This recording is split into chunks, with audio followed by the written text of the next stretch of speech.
I had been feeling kind of ill. Then, one day while I was at work, I went to urinate and the fire that resulted caused me to cry out in sheer agony. It burned like you wouldn't believe. Like a red-hot poker had been rammed right up my pee hole. I left work immediately and went to our doctor.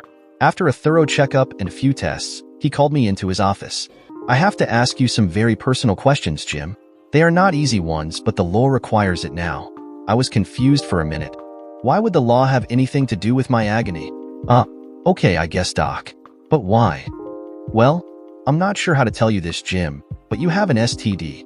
One that is treatable and will go away, but an STD nonetheless. His words hit me like they were a freight train coming through a long tunnel. I was trying to understand what he was saying, but the STD word had hit me hard. How could that be possible? I had never cheated on my wife, not even as little as touching another woman. Yet, I had a STD. Jim, are you okay? Hell, no, I'm not okay, Doc. How could I have gotten a STD? I have never cheated on my wife, nor have I been with another person sexually at all. I've not kissed anyone else either. How could I have gotten this? From a toilet seat? What? Well, Jim, some of the questions I'm going to ask you are about all that. Who have been your sexual partners lately? My wife, she is the only my wife. I've only been with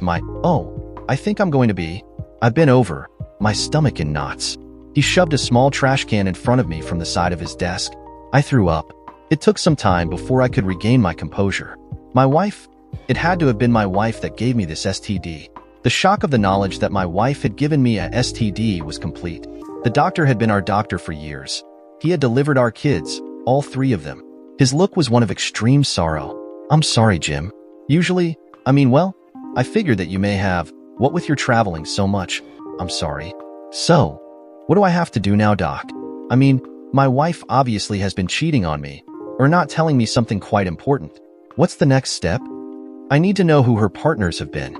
You have to be totally honest with me too, Jim. If you have been with someone else? I told you, Doc. I've never, ever been with another woman, or man for that matter. I added that man part since he gave me a look that foretold he was going to ask that next. Then, we have to assume that your wife gave it to you. You will need to tell her, and then have her come in for treatment. Hopefully, it will not be progressed to the point where it isn't treatable for her. She will have to tell us who she has been with, and if it has been more than one person. All of those people. Why would you have to know that? We'll need to contact everyone she's been with sexually and let them know. They have a right to know. The CDC will require it too. They'll be notified, and I'm sure an investigator will check into it all as well. I sat there, the knowledge that my straight-laced and oh-so-proper wife had cheated on me and given me a STD. My marriage. What was going to happen when I got home? What would she say? Why? Why had she gone outside of our loving marriage?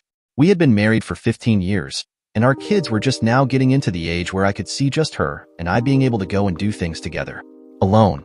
Obviously, she had other plans already. I left the doctor's office after he talked to me. He was worried that I might go over the top and do something stupid, but truthfully, my mind was so numb I just couldn't have done anything at that time. I went home, early for the first time in months. Arriving there, I found her car gone and I had the house to myself. The kids were still in school and would be for the next 3 hours. I sat there, not able to have a drink that I desperately wanted, but due to the antibiotics I was taking, I couldn't have. I sat there in my chair in the living room, numb and silent. I went over the last years with my wife, wondering how and when she had decided to step out of our vows and be with another. I wondered if I hadn't been enough for her. My mind was toast. I heard the front door open and her laugh as she walked in. A laugh that stilled when she saw me sitting there in the chair. Her boyfriend was right behind her, and he looked like a little boy caught with his hand in the cookie jar. Oh, Jim, what are you doing home in the middle of the day? Tell Loverboy that he gave you an STD, bitch. I was getting angry. Had she had the nerve to have been screwing this punk in my bed? Had she been so callous that she was giving her love to another in the house I had paid for? I was about to blow up. Jim, what are you talking about? I exploded. You bitch. I hissed those words out, so angry that I was barely able to contain myself. You gave me an STD, and I had to go to the doctor today because my Johnny was on fire. Pig there gave you a STD. You both need to go in and see a doctor, now. How dare you call me a bitch? That's what you are, a street hooker. You, my supposedly faithful wife, have been screwing some punk and he gave you a STD. One that I could have only gotten from you since Your legal and rightful husband and lover have never cheated on you. Just go. Get the hell out. Go to the doctor and get checked out. You bitch. She burst into tears, knowing that she had been caught, and now she had a STD on top of that. I just collapsed into my chair that I had stood up from while yelling at my cheating bitch of a wife. Her lover turned and almost ran to his car. He was for sure headed to a doctor. He hadn't known about the STD, and I began to wonder if he had in fact given it to her. Had she gotten it somewhere else? I'm so sorry, Jim. I didn't know. It just happened, and I told you, bitch. Get the hell out and go to the doctor. I don't want to hear it. I don't want to hear your bullshit excuses of how somehow it was my fault, or that you slipped because of some stupid lapse in judgment. Just get the hell out and tell the doctor whom you've been screwing. He'll need to know. Suddenly I was so tired. I just wanted to lay down and sleep. I wanted to be alone and sleep. Janice stood there still crying, but seeing that I was not going to talk anymore, she finally turned and left. A bit later I heard my car actually, start and pull out of the driveway. I sat there, my life in shreds, all in one morning and one foul, dark day. I had gone from happily married man to that darkened and morose man wronged. My wife had cheated on me. She had gotten a STD. 15 years, shot down the drain. I needed that drink, and regardless of what the doctor had told me, I made myself a double scotch. It didn't last long at all. Neither did the next 4. Later, sitting on our bed, I heard the kids come home. Janice hadn't shown back up. They came in and seeing me in my suit sitting on the bed half drunk, started to ask questions. Daddy, why are you home so early? Are you okay? You've been drinking. Sarah was worried. Dad, what's wrong? James was shocked at seeing me as I was. I looked at my 3 kids, 2 girls and a boy. Sarah, James, and little Beth. Sarah, almost 15 now, was looking at me like she knew something and was afraid to tell me. James was truly confused as to why Dad was home and drunk. Beth, at 8, was concerned that I might get sick in front of them. Don't puke, Dad. I'll go get you a bowl or something. Just don't puke in front of me. I won't, Beth. Look, kids, I came down with something that your mother may have passed on to me. She's at the doctor now getting checked out. She'll be home soon. You just go to your homework and whatever. It will all work out. James and Beth left the bedroom, relieved to be out of the way. I must have looked a sight to them. They had never seen me drunk before, ever. I was ashamed of myself at that moment too. I loved my kids with my whole heart, and I had tried to instill into them right from wrong, and that honesty was paramount in life. I noticed at that point that Sarah was still with me. She had sat down on the bed, a bit away from me, but still she sat there. I looked at her, and it took me a moment to realize she was crying. Sarah, honey, what's wrong? It won't be a big deal. Just a little bug, I'm sure. It will be all right. No, Dad, it won't. I should have told you last month. I should have told you. So softly she had spoken. It took me a bit to understand her words. What should you have told me, dear? About Mom and some guy. I saw them together. I was supposed to have been at school, but it was canceled due to that power outage. I got home at 9 in the morning, not too long after Beth had left for her school. I came in quietly because I wanted to have a bit of time to myself before Mom made me do any housework. I heard her in the guest bedroom making some kind of noises. I peeked in, and she was there. He was on top of her. She was begging, "Oh God, I'm so sorry, Dad." She broke down and cried hard. I pulled her into my arms and held her, stroking her hair. She had caught her own mother screwing some guy in the guest bedroom. For some strange reason, I was a bit relieved. Perhaps because I had thought about the fact that she had been unfaithful and might have screwed some guy in our marriage bed. Now it seemed like she may not have. At least it appeared that way at the moment. Sarah cried for quite some time, then she got up at my urging and went to the bathroom to freshen up. I sat there wondering what was next. What did I do next? I had only loved one woman in my life, Janice, and she had betrayed me. What did I do now? Divorce? Leave town? Kick her out? What? I was empty and alone inside. My best friend and trusted partner in life had stabbed me in the back, leaving me vulnerable and hurting. Sarah put together a dinner for everyone. I wasn't hungry, but I sat with them as they ate. James was full of questions, but Sarah gave him a look that shut him up. I wasn't ready for any questions at the moment. The kids all took off after eating, just as they heard my car pull up in the driveway. Sarah hung back, and as if reading my mind, reassured me about them. Dad, if it comes to a divorce between you and Mom, we want to be with you. She's changed a lot. Thank you, honey. I'm not sure what's going to happen now, but I'll remember what you told me. Janice walked into a very quiet house. Jim, are you here? Jim? In the kitchen, She came in with a look of sadness and guilt that I had never seen on her face before. Sitting down across from me at the table, I saw tears running down her face. She was playing with the car keys, fumbling them around. "So, what did the doctor find out?" I got an STD. I gave it to my one love in life. Oh God. I'm so sorry, Jim. I never meant to hurt you. I didn't want to hear her lies, her excuses. I just didn't want to see or hear her at all right then. I did want to beat her senseless, or perhaps even, in my state, something more harsh.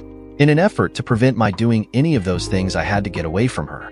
Look, it's too late for you to find another place to stay tonight. You can sleep in the guest bedroom. Go get your things. All of your things, and put them in there. I have to go into work tomorrow and make some arrangements for vacation time. We'll talk some other time. I got up and left the room. I went into my den, my sanctuary. Sitting there at my desk, I broke down and cried. Like a baby.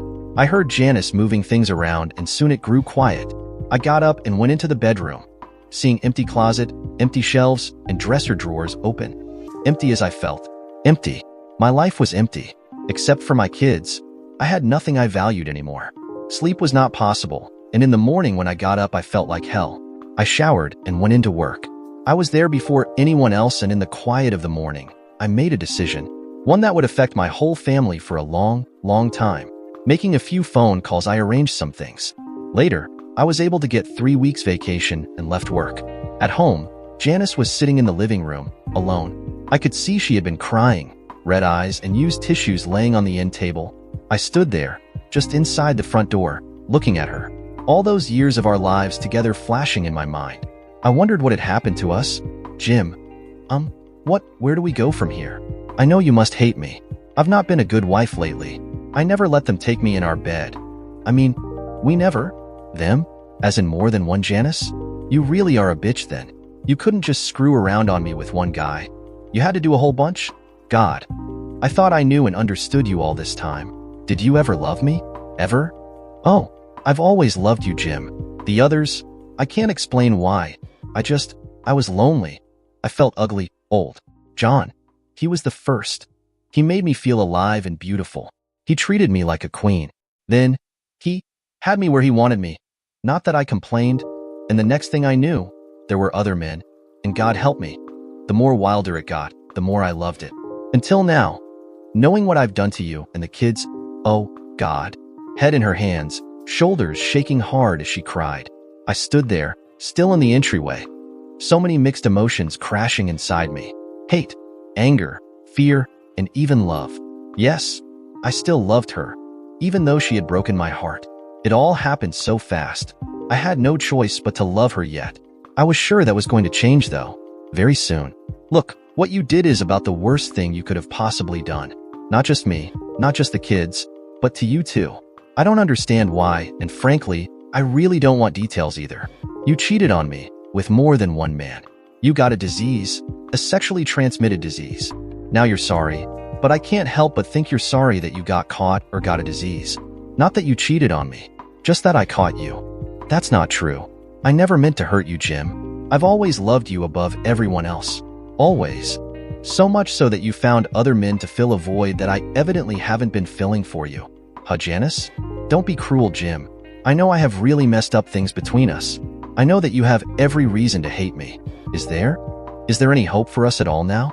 I still love you so much. I really do. I can't live without you, Jim. I can't. You love me, really. You think I am a fool or a moron. Take your love and shove it up where you like it, but don't wave your love on my face. Your so-called love gave me an STD. I don't know what kind of love makes a wife share her love with every Tom, Dick, and Harry. Is there a Tyrone and Jamal too? I loved you too. Up until this moment. I'm sure that my love is dead, and by tomorrow morning I will poop it out and flush it down the toilet. And no, I don't think I can ever forgive you for this. Once we are divorced, you can get all your love from whoever you want, and I pray that soon you become the town bicycle. Oh, Jim, please don't say that. Please, we can work it out. I'll never cheat on you again. I'll do anything to stay with you. Anything at all. Do anything, really, then unscrew yourself. Oh, let me guess, you are not a light bulb, can't unscrew. It will never work out between us now. I don't do seconds, and besides, you already had a chance and you blew it. How can I be sure that you'll never cheat on me again? I never would have thought you would have to begin with Janice. Yet you did. I could never trust you, at least for a long time. What kind of life would that be for you or me? I'd always be checking up on you, making sure you weren't out and about with some a-hole. I'd always have doubts about you and your faithfulness. I can't see us getting past that, Janice. I've thought about it last night and today. For now, you can stay here, in the guest bedroom. But if I were you, I'd plan on finding another place to live shortly. No, please, Jim. One more chance is all I'm asking for. Please. She was sobbing hard now, her shoulders shaking as she begged me for that one more chance. I didn't feel anything for her, though. Nothing at all.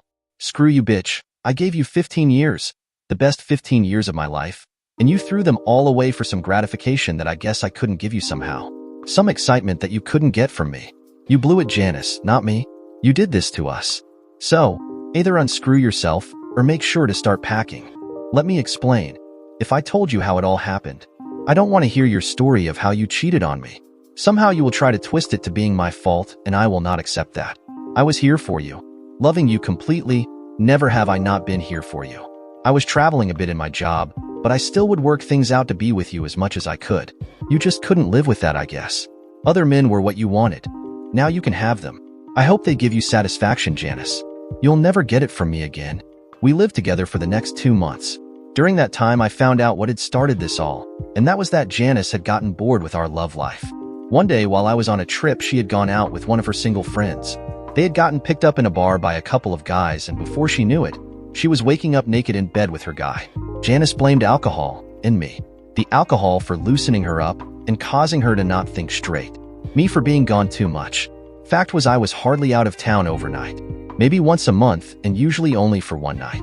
We had a blowout fight over her admission, and things got worse. One night, she came home with a date and took him into the guest bedroom where she had been sleeping. I came home to Sarah sitting on the porch with her brother and sister in her arms. They had been crying. What's going on, kids? Mom brought a date home, Dad. They're making so much noise we had to come out here. I went inside and kicked in the door to the bedroom. Startled, the guy between her legs was confused for a moment. Janice looked into my eyes, and then she started to cry. The guy finally got up and began to bluster, threatening me. I grabbed him by the neck and kneed him in his groin. He bent over, in pain, and I pulled him forward and shoved him onto the floor. I landed a few more kicks to his groin. While he was trying to get up, I kicked him in the face as well. When you get up, get dressed and get the hell out of my house. If you don't leave within 2 minutes of getting up, you will regret it. Deeply, Janice started trying to talk to me. Jim, it's not what you think. Oh, Janice, my poor, innocent, loving, faithful wife. I am not thinking. Since I am not thinking a lot, why don't you pack your bags? If I start thinking, I would be thinking how to dispose of a body. You have 30 minutes and then you're out of here. It's my fault that I let you stay here. Should have kicked you out that day itself. Our kids are out on the porch, for Christ's sake. You were making too much noise for them. You understand that, right? Your kids now know what a bitch you are. Now get up and start packing. A few minutes later, she came out of the room with a bag. The kids and I were still at the porch. She came out and tried to take the car and saw that all 4 tires were flat. Call a cab, that car won't move, I said with a smirk. I wonder who did that. She looked at me with tears in her eyes. Sarah walked up to her and Janice thought she was coming for a hug. It shocked me when Sarah smacked her on the face and Janice fell on the ground. You are a bitch and worse than a street hooker. You are dead to me. Then she spat on her face. If you think I stopped my daughter or said that it was her mom and she has done nothing bad to her, you're wrong. All I said, good job, that is my daughter. Now kick her bag on the street. Well, Sarah did the same, and all of Janice's clothes were laid out on the street. We went inside, leaving Janice to figure out things for herself. Our divorce was short, and there was no fight from Janice. I ended up with the house and kids. She got a bit of my retirement, not much, and half the savings we had, and her car. Other than that, it was pretty straightforward. My lawyer told me I could have done better, but we had spent at least 10 years together where she had been faithful to me, I supposed, and I felt a need to do right by her for that. The kids, well, they missed their mother, but they were angry with her for cheating on me too. Sarah had seen her, but later I found out that James and Beth had also seen her with other men at different times too. It was hard on us for a while. Janice was allowed to see them a couple days a month and a week in the summer. They never wanted to go with her though. Sarah would treat Janice like shit the whole time. I finally had to get all 3 of them into counseling, and soon they were better. Not completely healed, but better able to cope. We began to build a new life as a single-parent household. Janice seemed to fade away eventually, still seeing the kids, but never me. I liked it like that, since every time she would come into my thoughts, I would feel the pain of her betrayal all over again. 3 years went by fairly quickly. Sarah was now 18 and quite a beautiful young lady. James had matured more and was growing up fast. Beth, well, she was showing signs of being every bit as beautiful as her older sister is. Sarah began to talk to me about seeing other women one day. I had better find a dating partner. The next day I began to look around the women in our office building. I had no idea of how to go about dating again. I hadn't even so much as flirted in years. Now, suddenly I knew I had to do something to fix that. Sarah had been right. I had been wanting someone to fill a gap in my life. Not only the sex, but that friendship, love, sharing. I missed that. Here I was, almost 40 years old, and having to start dating again after having been out of the loop for all those years. Where to start? What to do? I was lost. Part of the reason I hadn't tried dating was the overriding fear of rejection. I may have been confident in my business relations, but in my personal relations, Janice had taken the wind out of my sails. I felt inadequate and quite shy. One day I overheard 2 women talking by a copier. Oh, you know, Dan is so sexy, but too young. Ted, well, he's a player. One guy, Jim, he is so sexy, but damn, so cold too. Like ice. I'd love to get to know him, but he doesn't have the time of day for any woman. His ex really screwed up a good man there. I know what you mean. I wished my husband was half the man Jim is. He's so built and strong looking. Handsome too. God, he makes me wish I was single again. I was embarrassed, but kind of tingly proud too. I had never thought I was a catch, but evidently some women at least thought I was. I slipped out of the hallway and into my office, hoping that they never found out I had overheard them talking. Getting home that night I sat in the den and just nursed a drink. I hadn't done that in a long time. Sarah got home from a date later and came in to talk. Dad, I have found the perfect woman for you. She's smart, sexy looking, beautiful, and best of all, she's loaded, rich, and looking too. Sarah, I can find my own dates. Yeah, right. Look, Dad, I could arrange for you 2 to meet, have dinner. No strings, just a dinner and get to know you date. Please, tell me you'll think about it. Well, beautiful woman or not, you should know that money isn't part of what I am looking for, Sarah. I know that, Dad, but it wouldn't hurt to have a sexy, beautiful woman who also happened to be rich too. You minx. I'll tell you what, if I haven't fixed myself up with a date in a month, I'll let you set me up, but only a get-to-know-you date. Okay. A whole month? Oh man, how about a week? You haven't been doing anything anyway. Sarah, 1 month or not at all. Okay, but I'm marking it on the calendar and on the very day. I'm setting you up. Trust me, Dad, you'll love her. I know I do. I was curious, but also apprehensive. I was not sure I wanted my daughter being a matchmaker for me at all. I also wanted to see and know whom she was talking about. How had she met this woman to have any feelings for her anyway? Later that very next week, I tried to ask out one of the ladies I had overheard at the copier. The single one, in case you wondered. I would not be a part of breaking up anyone's marriage. Not after what had happened to mine especially. My attempt was poorly worked out in my mind and I was shot down. I really never had a chance. It must have seemed weird to her when I asked her out too. She gave me a look and backed away. I stepped back and I must have looked strange too. It was a miserable failure on my part. I almost ran back to my office, hoping that she wouldn't go after me for sexual harassment or something now. It had started out as a nice business discussion that I ruined by just blurting out my wanting to take her out to dinner. So, the contract will need to be witnessed and notarized then, Jim? Yes, Amy. 2 copies of it also. Then we'll FedEx one to the first party and keep a copy for our own use. Say, would you go out for dinner with me tonight? 2 copies, what did you say? Did you say, dinner, tonight? She had stood straight up and backed up a step, a look I couldn't figure out showing in her face. Yeah. I mean, if you were free, I'd like to. That's pretty short notice, Jim. I'm not sure that. She was looking left and right, but not at me. I could see that she was distressed too. What had I done? Oh, that's all right. I understand. I have to run. See you later then, Amy. I turned and fled like a chicken. I could see the indecision in her face when she realized I had asked her out. I hadn't thought of the age difference between us either. Here I was, 40 years old, and she was maybe 30. I could tell I had messed up. The rest of the day was awkward too. I just got all tongue-tied and finally avoided her altogether. That night I sat at home depressed and quiet. Sarah and James tried to cheer me up, but they had no idea what was making me so unhappy. Beth came in and sat beside me for a bit. She had a way of talking to me that would get me to loosen up. For such a young lady, she had the wisdom of the ages.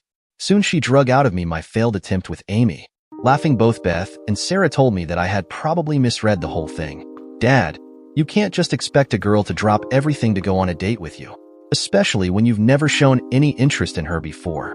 Maybe she had some other plans and couldn't break them. Maybe she had an appointment with a hairdresser or something. She wasn't turning you down, she was just surprised. For such a youthful young lady, you seem to have lots of knowledge about adult things, Beth. Come on, Dad. I'm a girl too. I'm old enough to date and I read things too. It isn't rocket science. Yeah? Well, maybe it is for me, Beth. I haven't dated anyone in forever. The last time I dated someone, music and dress was way different. Sarah laughed and began to pester me. Oh yeah, Dad, disco was the big thing back then, wasn't it? Disco and platform shoes. Do you still have your polyester leisure suit too? Sarah, you know better than that. Hey Dad, how did you walk in those high-heeled shoes anyway? James was smiling and I could see thinking way too much too. Didn't you fall a lot? James, you should stay out of this. Sarah was laughing at her witty remark. They were all laughing at me. They knew I had hated disco with a passion. They also knew that I had never worn anything but Levi's and boots in those days too. I laughed with them, but leaned in and tickled them. It soon degraded into a pillow fight with the couch pillows. It was a fun night for us all. The best part being that they got my mind off of my horrendous failure that day. The next day at work was tough. Amy seemed to avoid me, and I felt like I had ruined a good relationship with her. We had always been businesslike with each other, and now I had intruded in her space.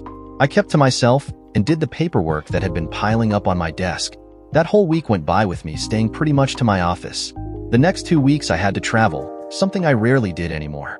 As I packed 2 nights before I left, the kids all came in to talk. I always liked to pack early when I was taking trips like this, to make sure I had everything I'd need while away.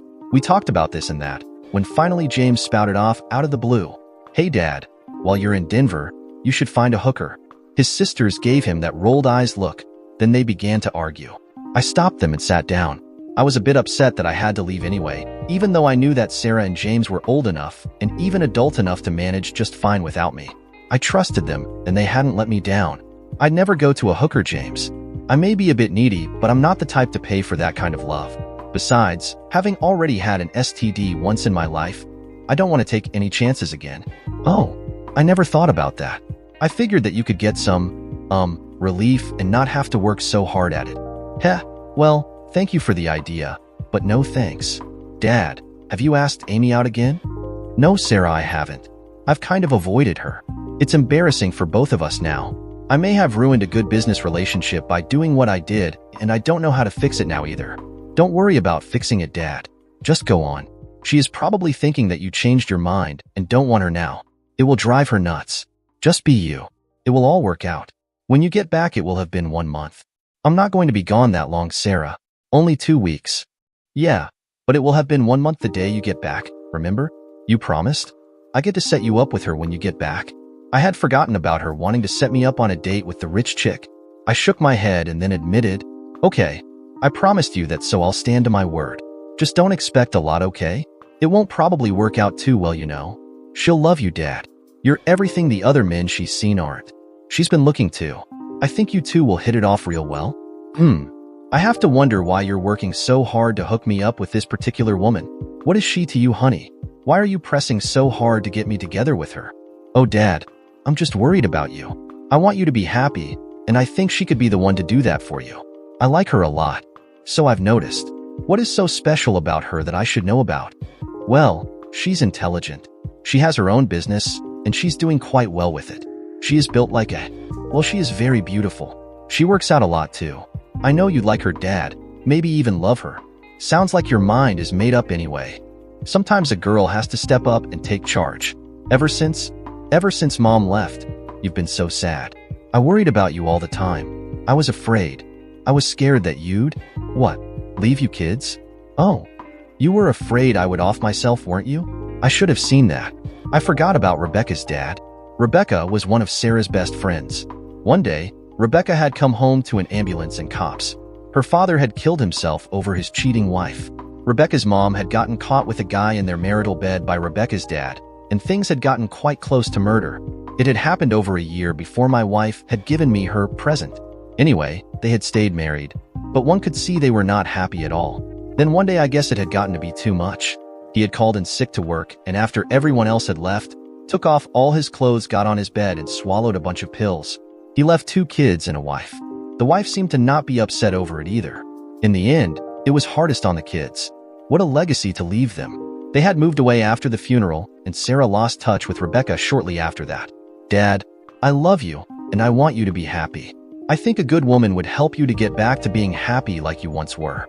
Okay, Sarah, make your date with, what's her name anyway? Well, her name is Sue. Susan. She's real nice. About 5 foot 8 inches tall. And like I said, really well built. She's talked to me about you too. I think she's interested in getting to know you. I think you'll like her dad. I really do. Susan, huh? Okay then, set up your date for me. We'll find out if you are a good judge of people or not. Sarah gave me a smile and hug as she ran out of the room. I could hear her on the phone a few minutes later, laughing and talking to who I guessed was Susan. After that, it got quiet in the house. All the kids doing their homework and me just relaxing in the den. The next day at work, Amy came into my office, closing the door. Jim, we need to talk. To clear the air. We've been avoiding each other ever since you asked me out the other day. We have to fix that soon. It's beginning to hurt our business relationship. Ashamed. I knew she was right. I had been avoiding her, and that whole thing, having to talk about a failed dating attempt, was not something I had the strength to do. I had embarrassed myself and then let it become a bigger problem instead of trying to fix it with Amy. Look, I know that I shocked you when I asked you out. I never gave you a chance. You had no idea that I was at all interested in you. Then I acted like a big butt head and avoided you. I was afraid of being accused of workplace sexual harassment. I'm sorry, I should never have asked you out, especially in the manner that I did. The only thing I can say in my defense is being single now, and not having dated in over 15 years, I guess what I'm trying to say is, I was digging myself in deeper and deeper. Amy was just sitting there with a look I couldn't decipher at all, and that look was making me even more nervous. I was usually straightforward with everyone I worked or talked with, and now I felt like a little boy trying to squirm his way out of trouble. Jim, wait. When you asked me out, I was stunned. You had never even acted like you were at all interested in me that way. Then you got all flustered and left me standing there not knowing what I could have said or done to get past that. Ever since you've avoided me, of course, I have avoided you too, to be quite honest, because I thought that you were playing some kind of game. You are a very handsome and attractive man. I admire you and the work you do. I would be honored to go out with you on a date. I wanted you to know that. You would go out with me on a date? Really? Laughing in a throaty laugh that caused my spine to tingle, she put her hands over mine. Oh yes, you silly man. I would. But that day I did ask you. I was shocked. Like I said before, you had never shown any interest in me at all. It was out of the blue and mid-sentence too. Talking about a contract, then right into asking me out. I should have rated a little conversation and a lead in rather than a blunt question. Don't you think? I'm sorry, I never thought. I did think. I was nervous. You're so beautiful and… Nervous? You? Go on. Tell me more about the beautiful part. I like hearing a man call me beautiful. I was beginning to relax finally. I felt the pressure falling off, and that cloud that had been hanging over my head was gone. She would go out with me after all. I felt quite warm and tingly on that news. Then I remembered my daughter making that date for me with… What was her name? Susan. Oh damn. Denver ended up being a long trip. The meetings were harried, and the client was trying to get me to offer things that just couldn't be done. I was sure that I had lost this contract by the last day. Then, suddenly, out of the blue, the client offered me the full contract and a bit more besides. I guess somehow they had been testing me. Or perhaps the company I worked for. Either way, I scored large on this contract and I was elated. Arriving home, I tossed my bags on the couch as the kids swarmed me for kisses and hugs. Must have gone pretty good, huh, Dad? Did you get a hooker then? James, I thought I told you that I wouldn't do something like that, didn't I? Well, I figured you were just covering your butt, sorry. We need to have a talk someday, I think. You have gotten some strange ideas on things lately. James ran out of the room, avoiding my setting a time for our talk. He was a teenage boy with raging hormones and probably didn't want to have to sit and listen to Dad talk about embarrassing things. I was a bit relieved, actually, as I really didn't want to have that talk with him either. The first sex talk we had years ago had been tough enough on both of us. Dad, you're all set up. Day after tomorrow, at the yacht club across town. Confused, I just looked at Sarah. wondering what in the world she was talking about. Then it dawned on me. My date? Doe. Geez, Dad, are you losing your memory now too? Just caught me off guard, Sarah, that's all.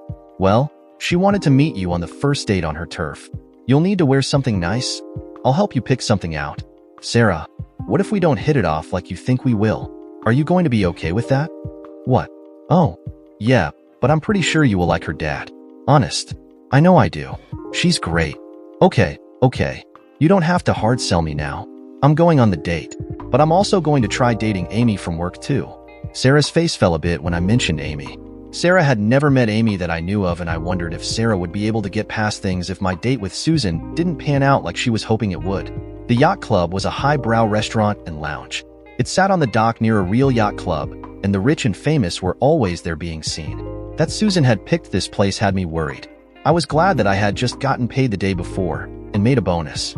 It looked like this was going to be a $400 meal. Arriving at the door a bit early, the maitre d' seated me as the guest of Miss Susan Smithers. I hadn't made the reservations, and he seemed quite happy to put me at the table where I would meet her for the first time. The look he gave me while seating me was one of a skeptical type, as if I didn't quite measure up. I was immediately uncomfortable. Dressed in my best suit, I was quite overclassed by almost every other man in the place, waiters included. I knew that this was going to be a date from hell now. I could feel it. I sat there, hoping that maybe Susan would have changed her mind, or maybe even forgotten about our date. My hopes on that being the case rose as the time I waited went on.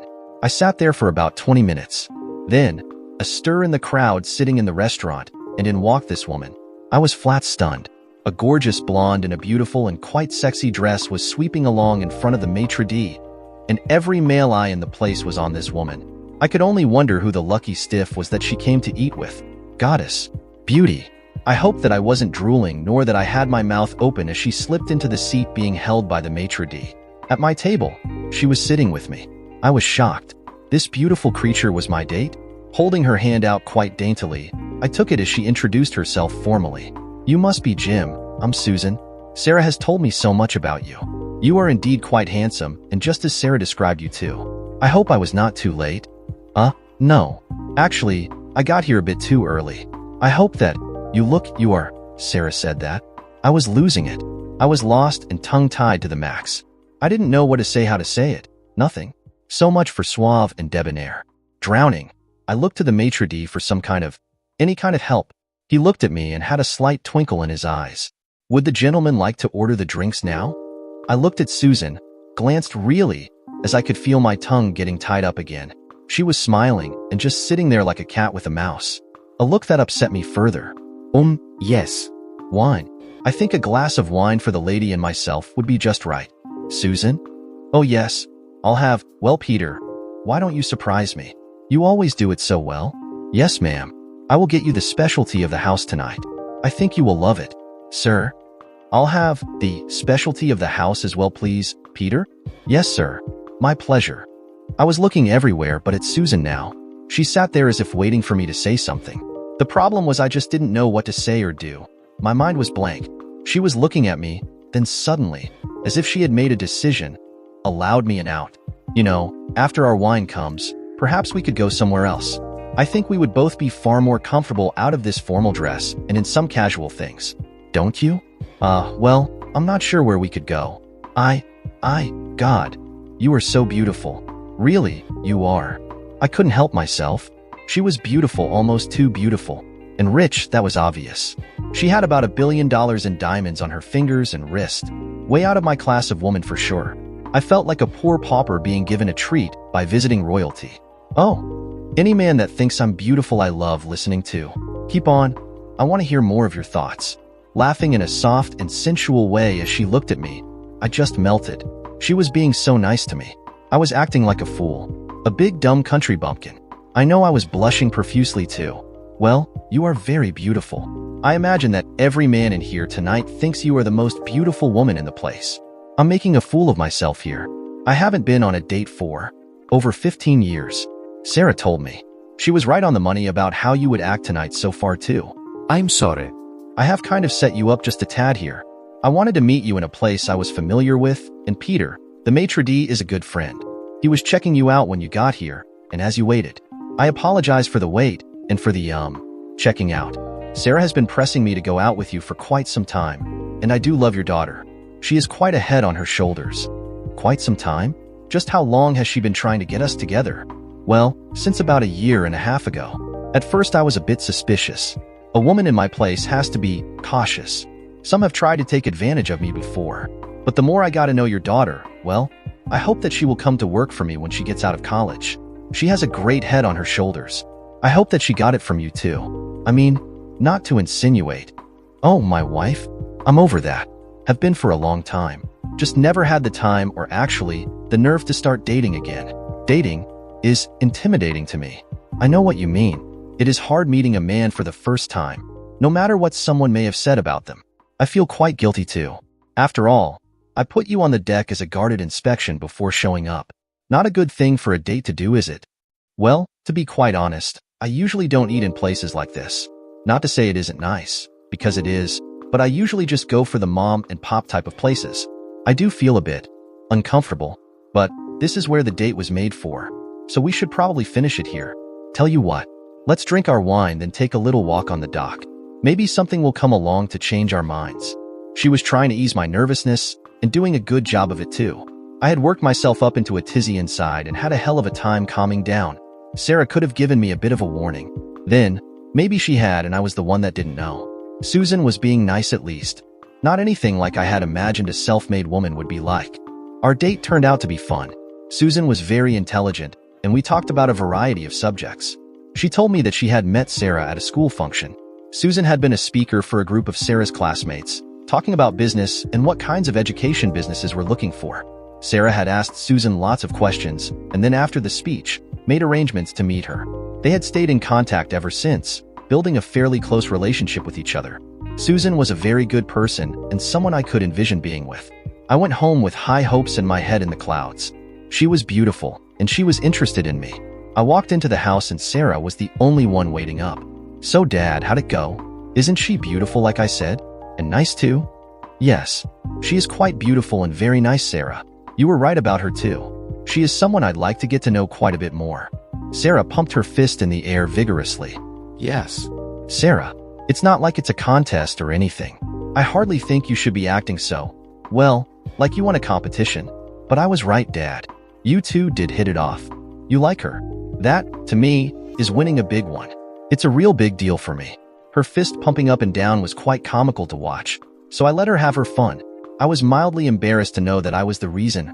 Rather, my date was the reason for her celebrating though. Did you kiss her? Did she kiss you? No. We didn't kiss. It was a first date after all, you know. Oh, no kissing at all? Damn. You sound disappointed, Sarah. It was just our first date. Sometimes people don't kiss on first dates, you know. I had hoped that we'd be all over each other. Let's just say that I really would love to take her out again. Matter of fact, I made a date with her for next Sunday. A picnic. I also told her I was dating Amy. Or rather, I was planning of taking Amy out at least once too. She seemed okay with that. She told me she appreciated my honesty at least. Oh damn, Dad. You shouldn't have told her that. Besides, if you are as enamored with Susan as you say, why not just cancel your date with Amy and plan on pursuing Susan anyway? I'm in no real hurry to pursue anyone, Sarah. This dating thing could take a long time, and I may go through a lot of women in the process. I want to be certain as I can be that the next person I ask to marry me, should it come to that, is someone I can. I lost my train of thought as I reminded myself of my ex. I could feel that pain, softer now, but still there nonetheless. Trust, Dad? Someone you can trust unlike Mom? Yes. I had gotten quiet. I spoke yes so quietly I hardly heard it. Sarah stepped up into my arms and hugged me tightly. I could feel hot tears on my cheeks. You'd have thought after several years I'd have gotten over my cheating ex-wife. Evidently I still had some issues. When we broke apart I saw that Sarah had been crying too. That made me feel a little better inside, knowing my pain wasn't starkly alone. I hated that I had this pain inside to begin with, and I hated that my children should suffer this pain with me too. At the same time, it was good for me to know that my children loved me in spite of all that had happened. I'm sorry, Dad. I guess I forgot how much Mom's cheating had hurt you. I thought you were all over it now. I guess not. Don't be sorry, Sarah. You have gone a long way to helping me get over it all. You and your brother and sister too. It is time for me to get on with my life. Obviously, your mother did a long time ago. Over the next few months, I dated either Susan or Amy constantly. With Amy, the relationship had gone full bore, something I hadn't counted on. Susan and I, however, were growing together slowly. She was setting the pace at what she thought best for her, and I was very willing to allow that. One night, about my 4th date with Amy, we were kissing goodnight at the door of her place. Getting hotter as we went, she soon invited me inside. We had done this the other times too, so I wasn't expecting more than a hot makeout session and then going home. Something I had gotten used to. I was horny as hell, but I also wasn't sure I was ready to go there with another woman yet.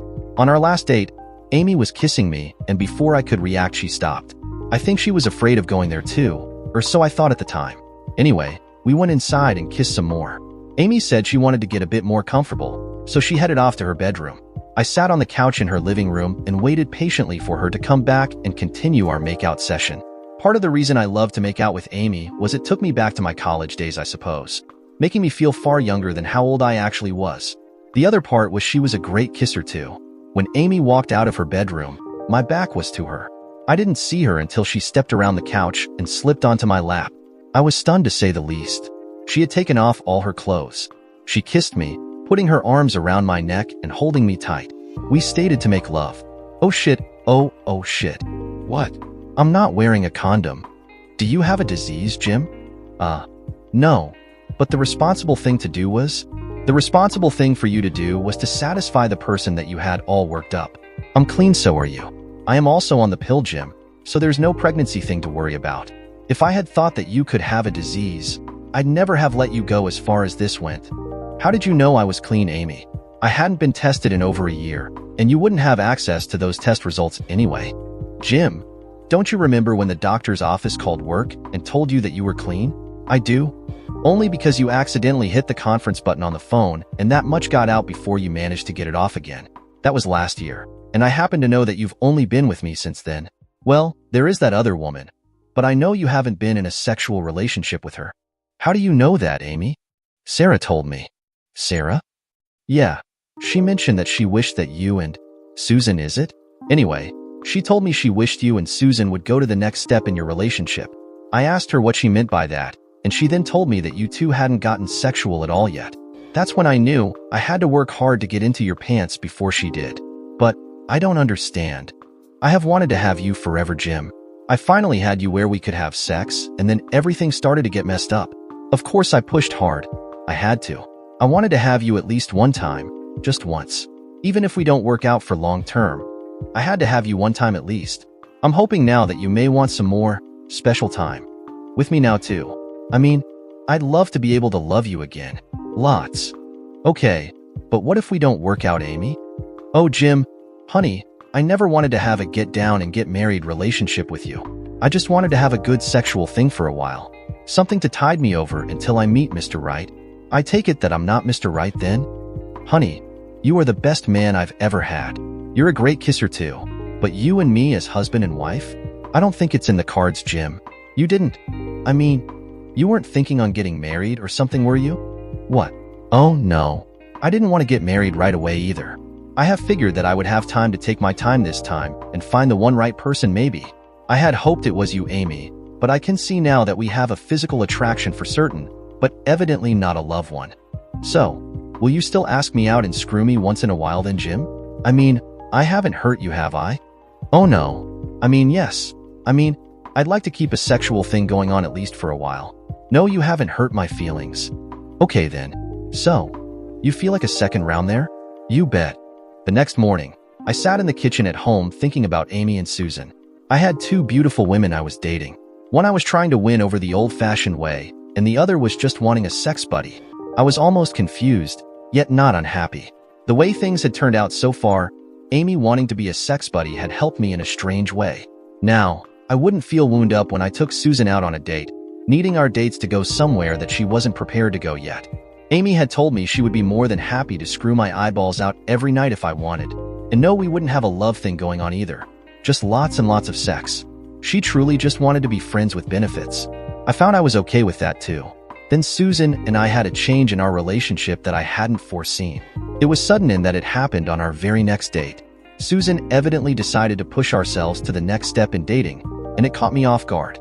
It also changed things between us and the friends with benefits thing between Amy and I too. We went out for dinner and afterwards I took Sue home. Invited in for a cup of coffee, I sat in the living room while she went to make it. I was listening to some music and not paying a whole lot of attention when Sue came back out. Over my shoulder, I heard her. "Here you go, sweetie. Coffee and sugar." "I don't use sugar, Susan, I had turned as she said the coffee and sugar part and found my voice lost in the mists of time. I never anticipated what I saw. She had made coffee all right. She had also taken off all her clothes. Her body was even hotter than I had imagined, and I was speechless. No point in wasting time with coffee, so I did what any hot-blooded man would do. Take her right then and there. Later, when we got up, Susan was quiet. Looking at her as she got dressed, I could only marvel at the fact that her and I had just done the nasty. I mean, she was so beautiful, and I was still trying to get my head around at how swiftly all this had transpired. We had gone from proper to all the way in such a short time. We chatted for a bit, kissing once in a while. Holding hands with her now seemed different for some reason. It was different in a more close and together kind of way. I didn't want to let go, and neither did she for that matter. As I left that night, her parting kiss burned in my mind and on my lips the whole ride home. Once home, I called to let her know I had made it safe and sound. Something I realized I hadn't ever done with my ex or with Amy. I sat on the couch at home, remembering the whole evening. Sarah came in and sat next to me, hugging me close. "How was your date, Dad?" "It was quite good." "Yeah, I can see." I looked at Sarah, wondering what she saw, and noticed at that point that she was looking at my neck. I got up and went into the bathroom, and once there I looked in the mirror. Red lipstick lip prints all over my neck, and a hickey too. I didn't remember that at all. Susan had left her mark on me for sure. I came out a few minutes later to see Sarah smirking. "So, I guess all those kiss prints means you two finally got serious, huh? What Susan and I do on a date really isn't any of your business, young lady." "Yeah? Well, what if you get pregnant, Dad?" She was laughing now, and I was blushing. Was it so obvious? Was I so obvious about my sexual life then too? "I can't get pregnant, dear. You know that. I'm a man. Susan could, but I can't." "Huh. You were getting it on then." "I knew it. Besides, Susan can't get pregnant. Didn't she tell you that already?" "She has never been able to. I know that 'cause she told me about it once." "So, are you falling in love with her too, Dad?" I was a bit flustered. I had just given away the fact that Susan and I were now officially having sex, to my daughter no less, and she was all happy about it. She also knew that Susan couldn't get pregnant too. I was also trying to figure out my feelings about all of what had transpired tonight too. Was I in love with Susan? Could Amy and I ever have a feeling of love to the point that we could or would get married? Was I ready for that whole being married thing again too? I had lots of questions on my mind, and no definite answers yet either. The next date I had with Amy was the telling one. I just couldn't seem to get into her as I once had. We went to her place, and once in bed, I was able to please her. But for me, it was just going through the paces. I felt bad about it, and as I was getting dressed, she brought it up. "So, I guess that by the way you acted tonight, you and Susan are moving into more of a closer relationship then. Are you going to tell me tonight that we are done?" "I'm sorry, Amy. I'm not sure what's going on with me tonight." "Answer me this then, lover. Did you and Susan finally do it the other night then?" "I really don't kiss and tell Amy. You should know that." "Well, it's not like I'm going to run out and tell the world now, is it? You and I are a thing, bud. But that's all. It's just a friends with benefits thing. No love. Just sex. If you have found someone to love, and someone you want to spend the rest of your life with, by all means jump on it.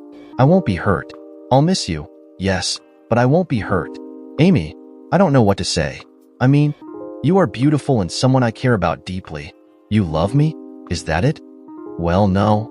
Not love as in want to spend the rest of my life with, but as a friend." "Good Lord, I was afraid that you had fallen for me there for a second. You and me, we're just friends with benefits. That's all. If you and Susan have a chance at being happy together as a couple, then you should dump me pronto and jump on her bandwagon. She's a keeper, honey. I can see it in your eyes anyway. You're in love with her. I could tell tonight too. That obvious, was it? Oh, sweetie, I hope that one day I can find someone like you for a lover and a husband. I'm probably making a huge mistake in my life right now by not having gone after you for husband material, but I also know that you don't feel towards me what you feel towards Susan. That's all right though. I'll be fine. We'll be fine. Susan is the one that has your heart, and you need to dedicate yourself to her now. You'll be okay? I feel like shit about this.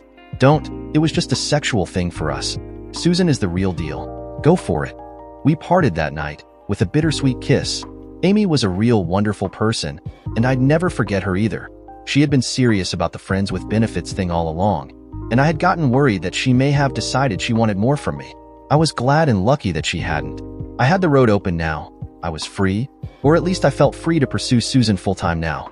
It's been 2 years since that fateful night. Amy and I still work together, quite well as a matter of fact.